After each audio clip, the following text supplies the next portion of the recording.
آیت نمبر 12 دیالسم رکو شلم سپارہ صفحہ نمبر 51 اعوذ باللہ من الشیطان الرجیم بسم اللہ الرحمن الرحیم دا آیت نمبر 10 تے آیت نمبر 10 صفحہ نمبر 50 ومن الناس من يقول آمنا بالله فإذا أوذي في الله جعل فتنة الناس كعذاب الله ولئن جاء نصر من ربك ليقولن إنا كنا معكم أوليس الله بأعلم بما في صدور العالمين صدق الله العظیم سورة العنکبوت آیت نمبر 10 دیالسم رکو شلم سپارہ صفحہ نمبر 50 پدی آیتونو کې الله رب العزت د منافق بنده علامت خي د منافق بنده چې په ایمان باندې کمزوري دي دا علامت خي الله فرمای چې کله په منافق سری باندې د الله د طرفه سخت حکم براغلو نو دی به کوم دي د مسلمانانو په یو طرف تشول او کافرانو ته به ویل چې موږ خو تاسو سری یو او چې کله به مسلمان ته د الله د طرفه څخه انعام براغلو مثلا مال غنیمت براغلو یا وس صدقه براغللا یا س خیرات براغلو دا منافقان به ډایرکټ مسلمانانو ته براغلل او ته به ویل چې مونږ غوړې تاسو سره یو دا منافق سره دا به کله به کم دي کافرانو سره به او کله به چا سره و مسلمانانو سره و الله فرمایي چې دا خلقونه پکار د دې چې انسان ځان کو ساتي او بیا الله رب العزت فرمایي چې الله فرمایي چې مونږ هغه خلق کم پیژنو چې هغه ایمان راوړي دي او مونږ هغه خلق هم پیژنو چې هغه منافقان دي ومن الناس اوزنی لخلقنا من يقول هذا سوق تیوای آمنا بالله چې مونږ ایمان وروړو په الله رب العزت باندې فاذا اوذي في الله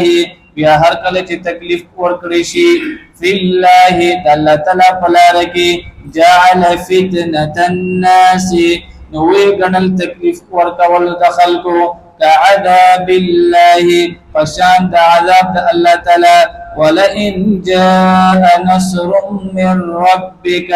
وكجر تراشي سمدد سامداد من ربك نبي صلى والسلام استاد رب طرفنا لا يقولن ندي ضرور بضرور واي إنا كنا معكم چې بشک مونږ و تاسو سره اوليس الله باعلم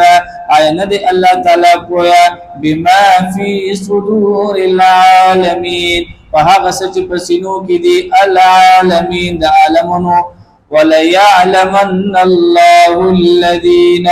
او ضرور معلوم کړي الله رب العزت ها خلق چې آمنوا ایمان وروړلو وليعلمن المنافقين اور ضرور معلوم کړي الله تعالی منافقان هم وقال الذين او ويها خلق كفروا كافرون دي للذين ما قبل کتا سلیات شي د منګل پرز باندې حضرت سعد ابن ابي وقاص رضی الله تعالی عنہ واقعه مونږه بیان کړی و چې کله هغه ایمان وروړلو نو مور دې کم دي د خوراک د سکات نه انکار وکړو چې هغه وخت پورې مزه خوراک بنا کوم سکات بنا کوم او د غرمونه بنا خو کېږم ترسو پورې چې سات چې کوم دی ایمان نه پری خودي او ترسو پورې سات چې کوم دی واپس بت پرست شوی نیوي هغه پورې مزه واپس کېږم نه نو د حضرت سعد رضی الله تعالی عنہ کافران راغل وسیب داسې چلل ته واپس چې کوم دی بت پرست جوړ شه واپس چې کوم دی ته خپل دین تراشه او د اورز د قیامت چې تاسو څومره ګناهونه دي وی هغه به کوم دی مونږ اوچت کوه نو الله رب العزت فرمایي چې ورځ د قیامت به کوم دی بنده به د خپل د بوجونو به کوم دی اوچتي د خپل د ګناهونو عذاب اوچتي د بلچا به نشي اوچتولې البته یو بنده داسې دی چې بل بنده چې کوم دی ګناه طرف ته راوسته دی نو دله به کوم دی د ګناه سزا ملایويږي او دا بل بنده چې کم په ګناه کې مبتلا شوی دی د چې کم دی ګناه به هم د ته ملاویږي الله رب العزت د هغه واقع طرف ته هم په دې کې اشاره کوي وقال الذين كفروا او وای هغه خلک چې کافران دي للذين امنوا هغه خلق چې ایمان وروړلو اتبعوا سبيلنا تاسو پیروي کړئ زمون دلاره ولنحمل خطاياكم ومن اوچر تاسو ګناهونه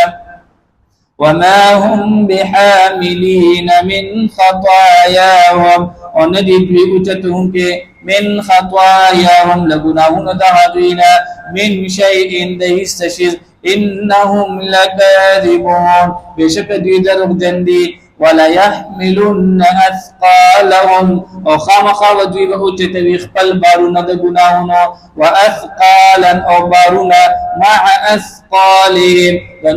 د نور بارون سره د نور خلق د ګناهونو سره ولا يسالون او ضرور به تاسو به وکړي شي يوم القيامه درز د قیامت عما كانوا يفترون ده هغه سنه چې دوی به دروغ جوړول واخر الدعوانا الحمد لله رب العالمين